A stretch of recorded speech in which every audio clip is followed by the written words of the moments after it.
My name is Christopher Nikoloff, Headmaster at TASIS, and I'm honored to welcome you to the 2019 Senior Banquet and to say a few words to tonight's seniors. Understanding that mine is one of many speeches this evening, I will confine my remarks to no more than 2 pages of single-space size 12 font.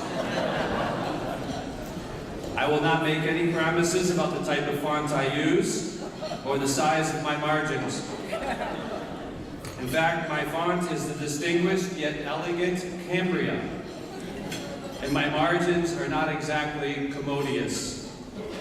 Also, I really wanted to use the word commodious in this speech, which shows exactly how exciting my social life is.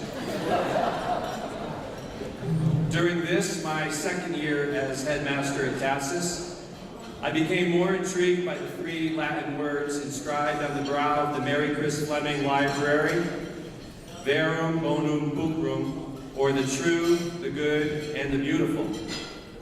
I offered free gelato to any student who could recite these 3 words in Latin and English and provide commentary on why we might find these words important.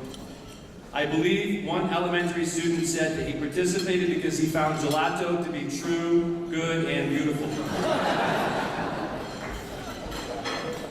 To learn, might have been my son, I don't know. To learn more about how our seniors view these topics, I invited the whole senior class to reflect in writing on how truth, goodness, and beauty figured into their education at TASIS. I received some very interesting response from some of the seniors during their busiest time of year. For instance, senior Alex Chilmish wrote, "TASIS has given me a sense of truth in that it is here that I have seen most clearly exactly what I want to do with my life." Alex, as you know, loves filmmaking and no doubt will pursue truth in the films he makes. An anonymous senior wrote, "Beauty is the Swiss mountains all around us, the lake down the hill, it's people laughing and having fun, it's theater and sports and even classes. It's all the dogs and little kids on campus that people stop to smile and wave at. I love how this student seems surprised that upon reflection, even classes can be as beautiful as Swiss mountains.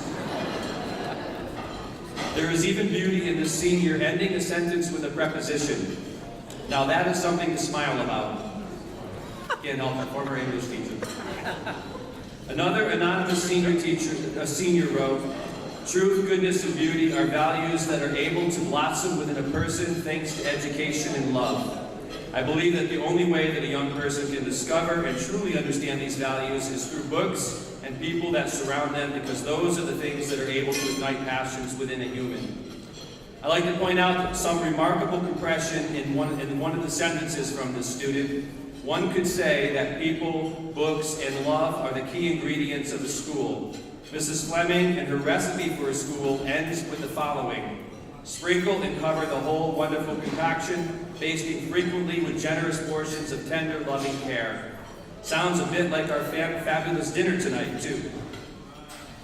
In addition to the opportunity for seniors to reflect on their education, I had a wonderful luncheon entitled Truth, Goodness, Beauty, and Pizza with 7 seniors: Lauren Riva, Daniil Fedorov, Michelle McKay, Minjun Seo, Jacob Balmerini, Audrey Carrillo Quintero, Maria Veronica Ramos Romero, and last but not least, Francis Sicilian, who is not a senior but who joined our lunch due to his interest in the topic.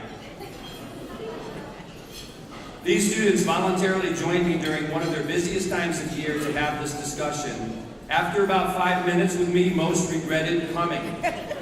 However, their attending confirmed my belief that there are students, many of them, who are what Daniel Borston called seekers, and that students at a very young age can have an innate interest in philosophy and, of course, pizza. We explored one simple question: why does TASIS have verum, bonum, pulchrum on its library? We quickly reviewed some of the philosophical structures behind truth, goodness, and beauty, such as the 3 criteria for truth: real and apparent goods, pleasurable and admirable beauty, and the difference between objectivity and subjectivity. These students were much more polite than my family is when I discuss such matters during long car rides.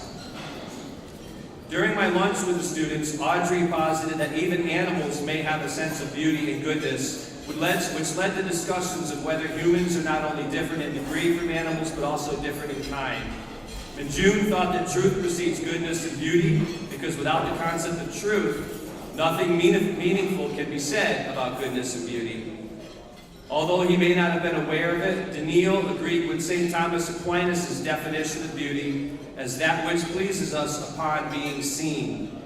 This led to discussions of whether or not beauty resides in the object beheld or in the eye of the beholder. Is there such a thing as admirable beauty that ought to be admired regardless of whether or not we do? Francis thought that truth, goodness, and beauty give order to chaos and provide some kind of balance between the individual and the world. Or at least that is what I thought Francis said, because his pronouncements were so deep, he left all of us scratching our heads in wonder. Most students thought that the true universal goods could be identified, and that one of them was not necessarily the pizza that I had ordered. When asked why TASIS had these values in the library, it was said that these values call us to question ourselves, to make judgments about the world, to apply and carry forth these values. In a world where it is generally believed that truth, goodness, and beauty are whatever one says they are, I was surprised, pleasantly so, to hear that students by and large felt that there was some level of objectivity to these values. That truth was not necessarily whatever I wanted to be, especially as headmaster. However, Min-June seemed to summarize a consensus among the students that they did not want to attend a school that believed it had found truth and goodness and beauty once and for all, and only had to promulgate what they are to the students. The students were far more excited about attending a school where they could be a part of the continual dialogue about truth, goodness, and beauty. This last point was a great way to end our lunch and our journey, and a fine place to close my talk. I believe the students are saying that truth, goodness, and beauty are worth pursuing because they have objective value outside ourselves and call us to something beyond ourselves. They are not whatever we want them to be. However, it is the pursuit of truth, goodness, and beauty that makes us human, that brings out the best in us, and that inspires us. The seeking itself is the learning and contributes to the best of humanity. Poet T.S. Eliot writes, "We shall never cease from exploration, and the end of all our exploring will be to arrive where we started and know the place for the first time." Seniors, upon your graduation, I hope that you will never cease from exploration, and when you do, you will see all the truth, goodness, and beauty in the world as if for the first time. Thank you, and congratulations to the class of 2019.